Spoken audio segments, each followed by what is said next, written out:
اور حضرت تھانوی رحمۃ اللہ علیہ فرماتے ہیں 3 عینیں شیطان میں تھی، ایک نہیں تھی۔ 3 عینیں کون سی تھی؟ عالم بھی تھا، عابد بھی تھا، دنیا کے چپے چپے پہ عبادت کی ہے، اور عارف بھی تھا، اللہ کے مزاج کو سمجھتا تھا۔ حق تعالیٰ نے جب فرمایا میرے دربار سے نکل جاؤ، پتہ ہے کہ اگرچہ اللہ میاں ناراض ہیں، غصے میں ہیں، لیکن اگر مانگو تو انکار نہیں کریں گے، پھر بھی عطا کر دیں گے۔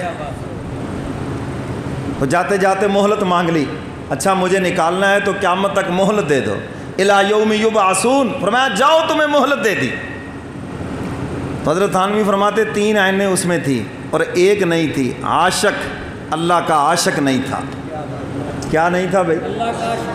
عاشق نہیں۔ اگر اللہ کا عاشق ہوتا اللہ کے حکم پہ مر مٹتا، پھر تو آدم کو سجدہ کر دیتا۔ تو میرے محترم سامعین، کبھی کبھی علم بھی تباہی کا باعث بن جاتا ہے، اس لیے علم تو وہی ہے جس سے عاجزی آئے، اگر علم سے تکبر آ گیا تو سب کیا درا ختم ہو جائے گا۔